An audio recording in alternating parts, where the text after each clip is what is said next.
Okay, people, it's November 5th, 2017. I'm going to keep this kind of just focused on this here. There's the Big Daddy boss here, the walnut monkey. He's the boss. This one's the big one. That's the Big Daddy. So anyway, as you can see, these are all ready pretty much to be opened up. Now what I've done, just going to get into it, people, in terms of trying to prevent the nut drying out, because the difference between normally, when processed properly, if this nut had its husk washed off before I allowed it to dry, the meat would have been much more richer. Right? It would have been a meatier nut. And for these kind of shells, they tend to not dry out as fast, providing that they're not, providing that they're processed properly.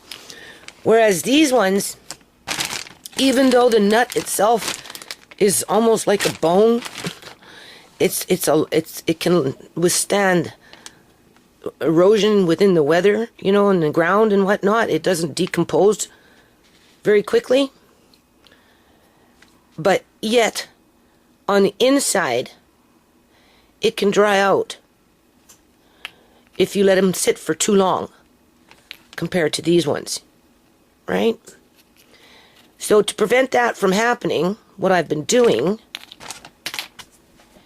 is I've been drying them on the rack, no heat, just making sure that the shell itself isn't molding. Alright, because again, it will be cold. If the nut is raw, it will be cold. The nut will be cold. You'll feel it. But if you put them into a bag too fast, especially if you close the bag, they'll sweat.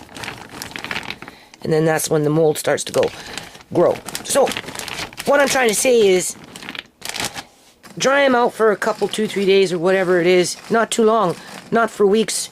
If you dry them out for a week, you stockpile them, it takes, you know, if it takes, I think it would be better in somewhat cold storage.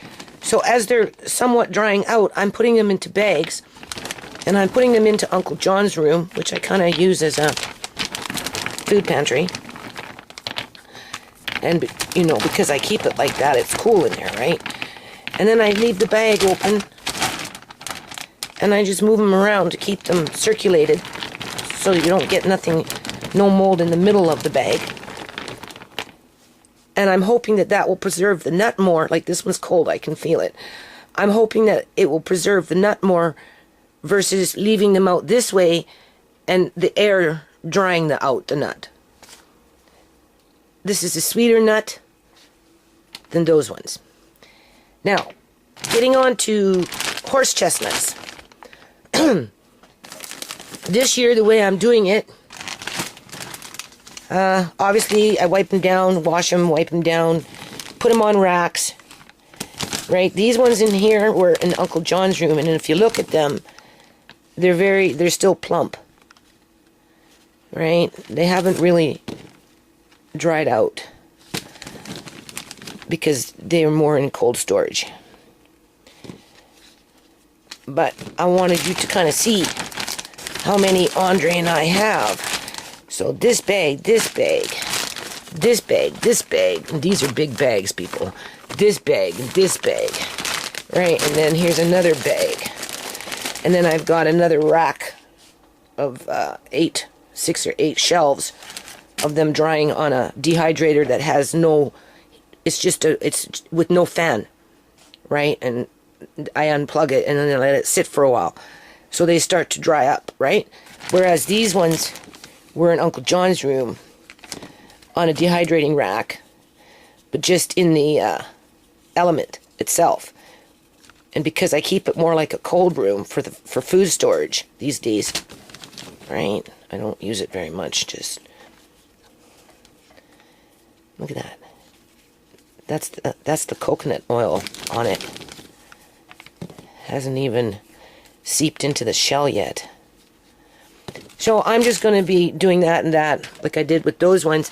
And as I did these ones, I wanted to point out that I could understand why in the past people would eat this, because as I'm doing it this way, and you know, you open the bag and then you smell whatever it is that's inside of the bag, these smell very sweet. It is something that if you knew how to process it properly, you could eat it. You have to leach it first. You have to leach it of its toxins. You have to boil it and then strain it before you can eat it. Hold on a minute. So I just opened up this bag, and it smells almost like a yeast, like a sweet yeast. You know, when you're making bread in the initial stages of when the yeast is rising, and it's that sweet yeasty smell, which is kind of nice, right? And the more bread you make, the more your place starts to smell like that. Well, that's what it kind of smells like. So if that's the case, I don't know what people used to make with probably like a flatbread or a bread or something. They probably leached them, because this First Nations people used to eat this stuff. This is one of the things they used to harvest, and you can also use it for tanning for leather on the inside. That's what makes it toxic, right? So you have to leach that out before you eat it. But if you were to process it this way, you can smell what it is that at the end of the day you'd be eating, right? After you processed it correctly. So, you know, you'd make a flour or something after it dries out. You'd boil it, dry it, crush it, and you make a flour of some kind. Because it smells like a bread. The initial stages of making bread with yeast. Now, maybe a little bit of that is that of the coconut oil, but no, because coconut oil doesn't really have a smell, right? You stick your nose to a coconut oil jar and you're not going to smell too much. So, I just wanted to point that out. I found that to be interesting. I'm not that hungry yet, and I'm not that experienced. So I don't need to boil them, leach them, dry them to make flour. Okay? But what we're going to do now, Andre is going to learn how to count in 10's. I run it by him, 10, 20, 30. But, you know, we need the visualization and the manipulatives for it, I think. So we're going into 10's, 100's, and obviously 1000's. I have thousands of nuts here, people.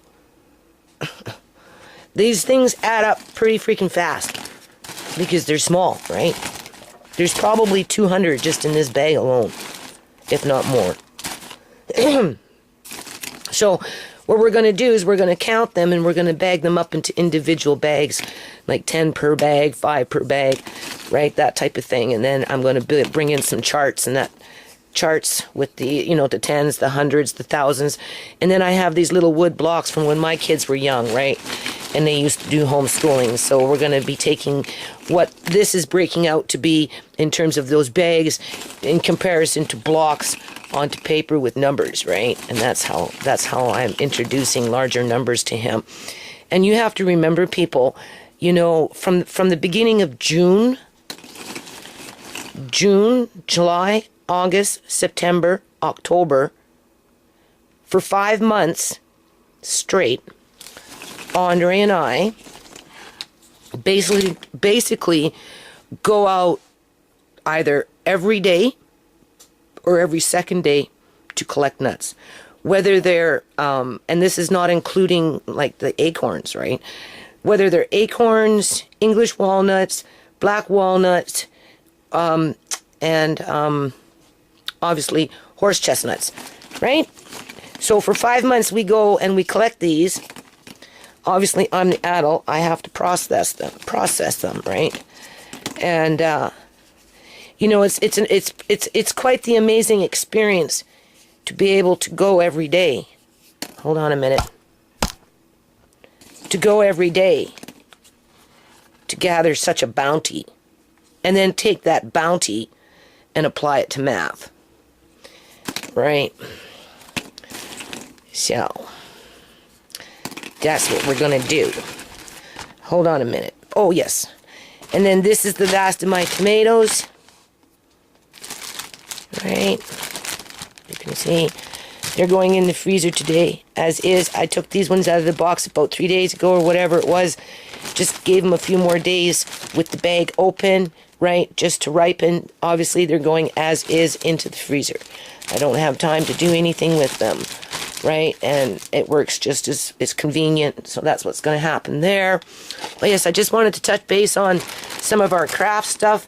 These are caps, little caps from the acorn tree and then whatnot. And we've got this.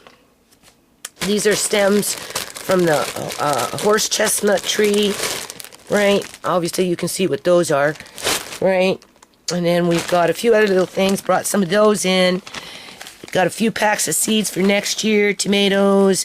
And then there's beans. Here's some flowers, like little flowers that bloom. And yeah, so I'm going to keep this short for now. So all this now is going to be broken up into individual bags for the purpose of introducing counting in a... I don't know what the word to use right now, but chronicle, you know, when it's consecutive, right? 10, 20, 30, 40, 100, 200, 300, 1,000, 2,000, 3,000.